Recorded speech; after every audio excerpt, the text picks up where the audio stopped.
Bom dia, boa tarde, boa noite. Sou o professor Rafael Marinho. Vamos falar sobre neoclassicismo, capítulo 8, material do primeiro ano.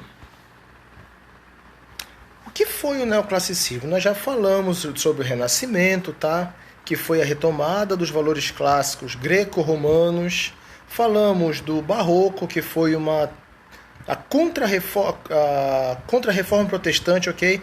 Então, com todos os seus exageros, com todo o seu rebuscamento, então agora nós vamos trabalhar o quê? A questão do neoclassicismo. O próprio nome ele já diz, novo clássico. Então ele é mais uma retomada dos valores clássicos greco-romanos, tá? Em que vai haver o quê? Uma burguesia fortalecida. Tranquilo? Então vamos lá.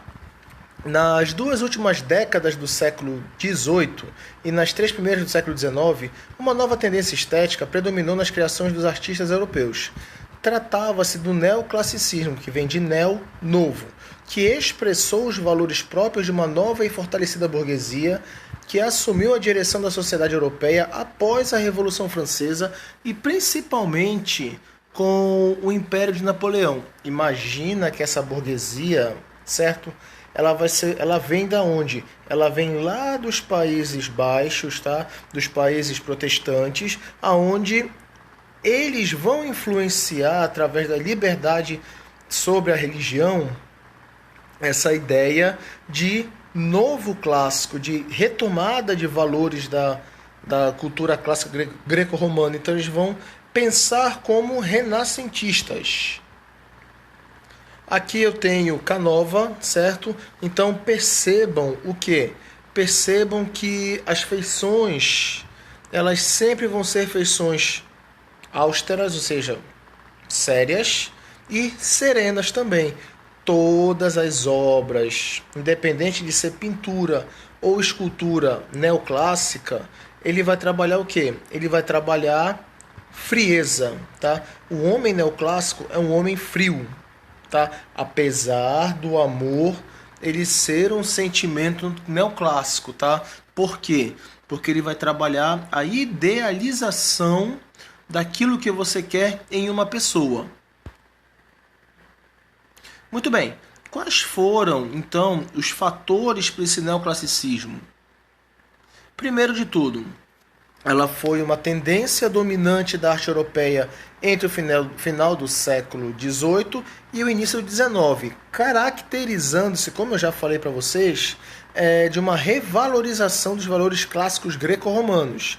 Provavelmente estimulada pelas escavações e descobertas no sítio arqueológico de Pompeu, Herculano, ok? Então, por exemplo, aqui em Pompeia, onde as pessoas elas foram enterradas vivas com cinza de vulcão. Então, pressupõe-se que o neoclassicismo ele tenha sido pensado a partir dessa ideia de recriar, retomar toda essa cultura clássica, tá? Uma dica não, mas uma ideia, certo? Toda pintura e escultura romana, ela vem daí, de Pompeia. Por quê? Porque tudo ficou mais preservado, tá certo? Aqui, as ruínas de Pompeia ainda, tá certo? Outros fatores, então assim, além de você ter essa retomada, de você pegar essa ideia de Pompeia, quais foram os outros fatores? O aparecimento também, ele é considerado uma reação contra os exageros do rococó, cultuando principalmente a razão, a ordem, a clareza, a nobreza e a pureza, atributos que acreditavam ser inerentes às culturas gregas e romanas.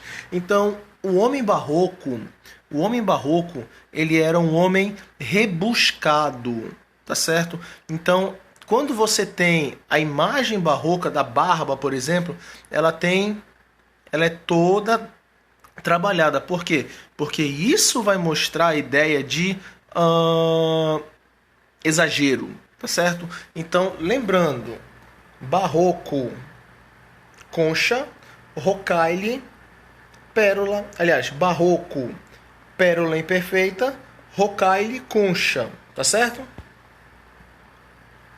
Então aqui, ó,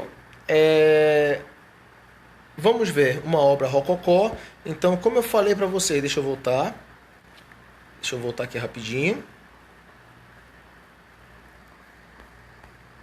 Tá aqui, ó, uma obra rococó, certo?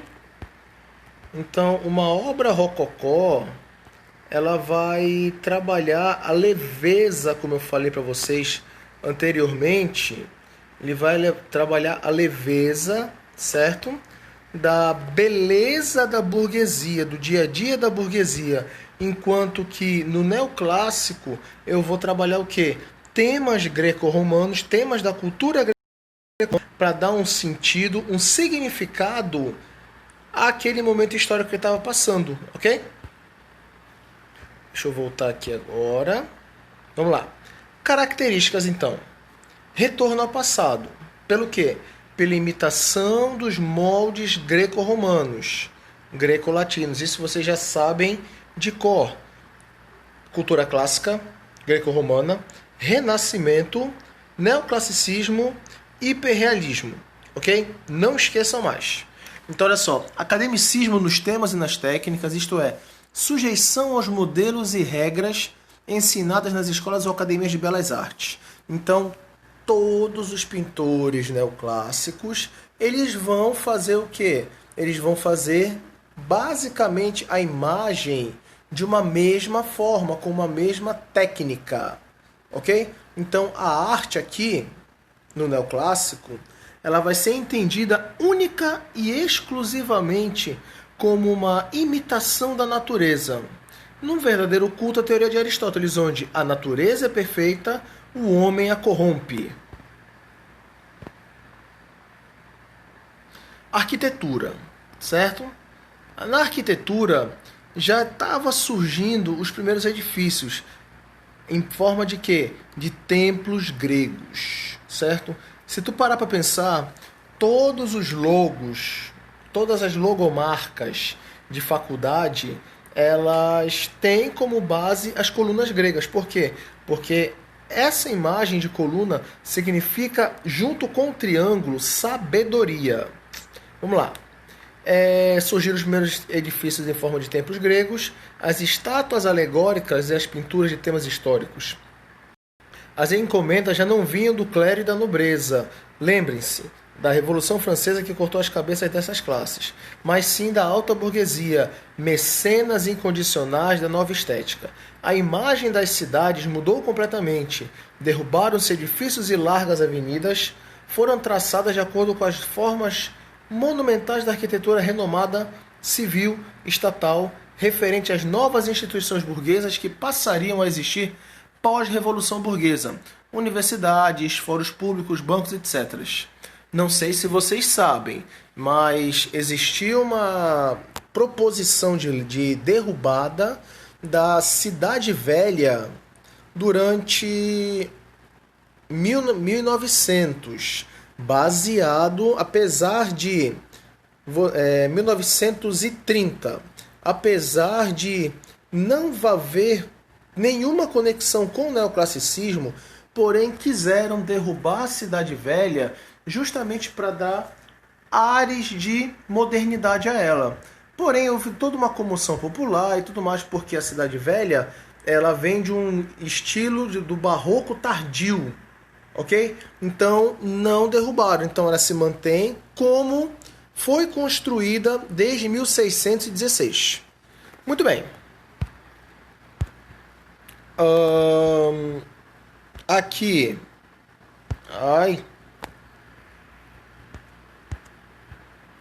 Aqui, a arquitetura ela vai ser tanto nas construções civis quanto nas religiosas. A arquitetura neoclássica vai seguir os modelos dos templos greco-romanos ou então das edificações do Renascimento italiano. Exemplos disso são a Igreja de Santa Genoveva, transformada no Panteão Nacional em Paris, e a Porta de Brandemburgo, em Berlim. Vamos lá. Aqui é o Panteão. Novamente. Deixa eu voltar, que ficou faltando. Ficou faltando aqui o portão de Brandemburgo. Bem aqui, ó. Deixa eu abrir para vocês. Certo? Então aqui é um molde do portão de Brandemburgo. Muito bem. Características da arquitetura neoclássica. Materiais nobres como pedra, mármore, granito, madeiras. Então, aqui no Brasil, um exemplo, o forro de estuque, tá? Que é um gesso mais fino, mais trabalhado. Processos técnicos avançados. Sistemas construtivos simples. Por quê? Porque funcionalidade era a palavra de ordem. Volume corpóreo, maciço, bem definido, por planos murais lisos, tá? Então não existe rebuscamento, tudo é muito simples aqui. Uso da abóbada de berço ou de aresta, isso remete à Idade Média. Uso de cúpulas com frequência marcadas pela monumentalidade, gótico, tá? Românico, perdão, também. Espaços interiores organizados segundo critérios geométricos e formas de grande racionalidade. Tudo a partir daqui vai ser pensado matematicamente. Pórticos colunados, frontões triangulares, tá? A própria forma triangular, ela tem a ideia de sabedoria, como eu já falei para vocês, tá? E a decoração recorreu a elementos estruturais como formas clássicas, a pintura rural e ao relevo em estuque, que eu já falei para vocês, tá? Muito bem. A pintura neoclássica, então, ela tem como inspiração, como eu já falei anteriormente, a pintura e escultura clássica greco-romana, principalmente Rafael Sanzio, tá? Mestre inegável do equilíbrio na composição, ou seja, uma das tartarugas ninja.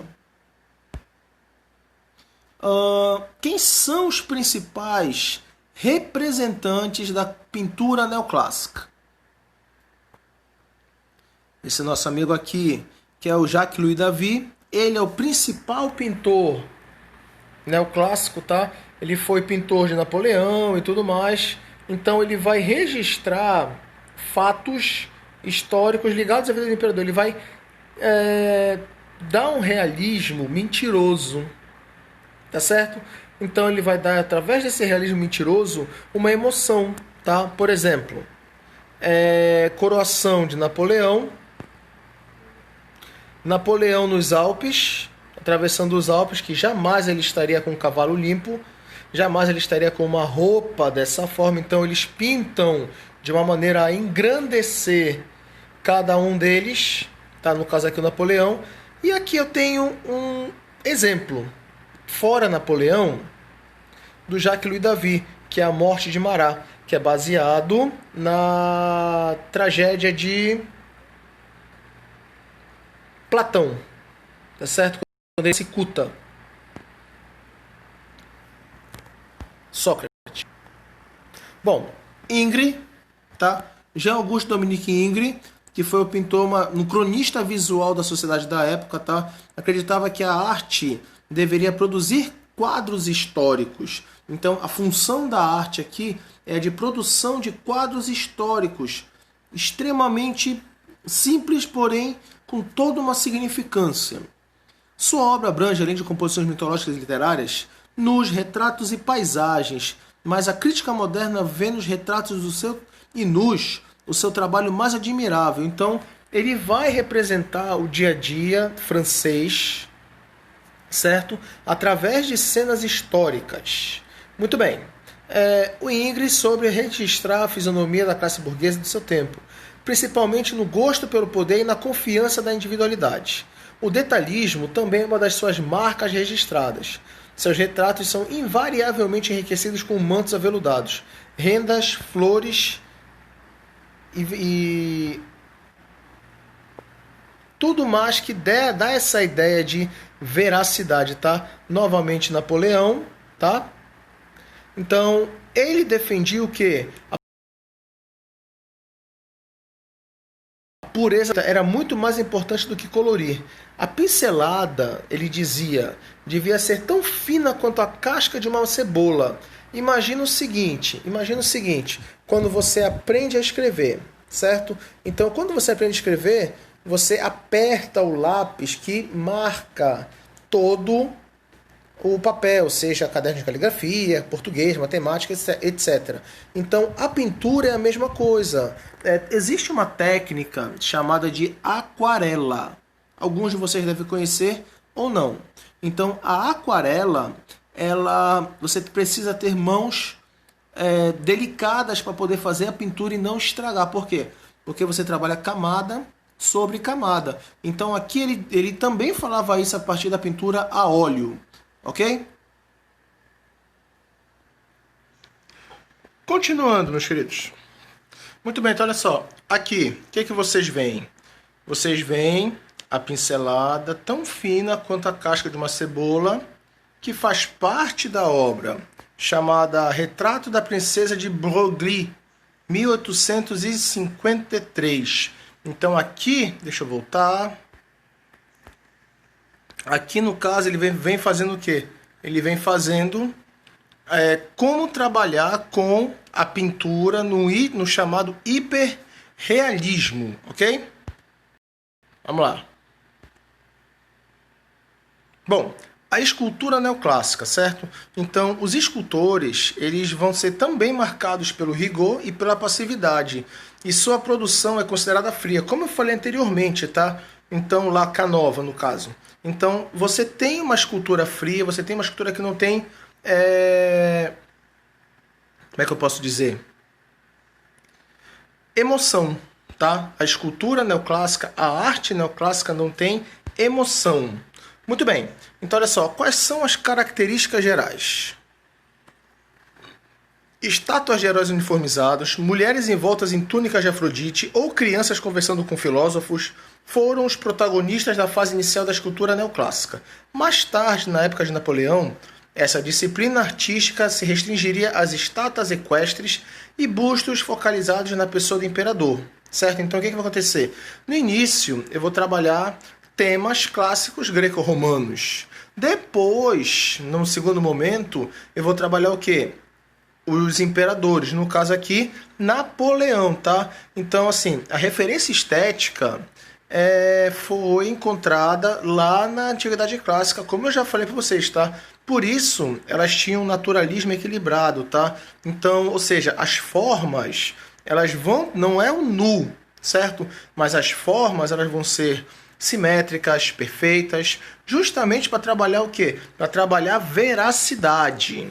Tranquilo? Apesar de você não trabalhar emoção, nada emotivo. Muito bem. Outras características. Respeitava os movimentos e posições reais do corpo, tá? A busca do equilíbrio exato entre naturalismo e beleza ideal ficava evidente nas quais os volumes e variações das posições do corpo eram estudados com cuidado. Então, isso daqui é o quê? Eu não vou fazer uma posição, digamos assim, em que o corpo ele não fique de uma forma natural. Eu vou precisar estudar. Consiga fazer um movimento real, tá?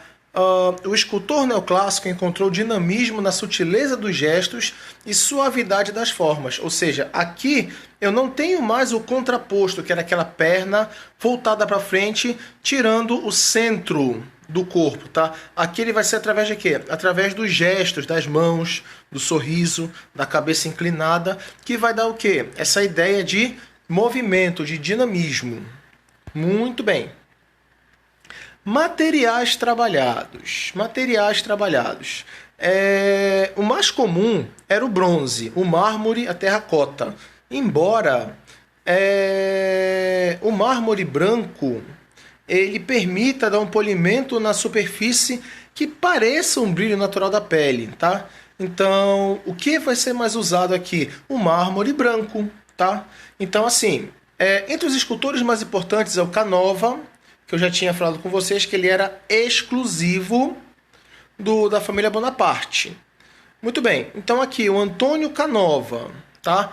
Ele defendeu os ideais neoclássicos, apesar de ele trabalhar a escola helênica, tá? Então, a escola helênica, ela dava uma sensação de emotividade, certo? Então, aqui, querubins, veja o rosto deles. É uma aparente, tá? Você não tem aquela coisa, eu tô feliz, não, tô feliz. Alegria de rico.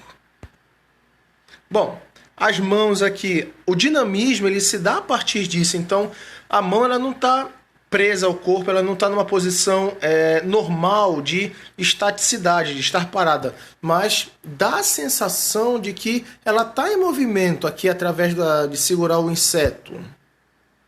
Olha aqui, Afrodite e Eros. Então, aqui nós encerramos, tá? Eu vou deixar algumas questões com vocês, tá? Num segundo vídeo eu vou comentar essas questões, então até a próxima.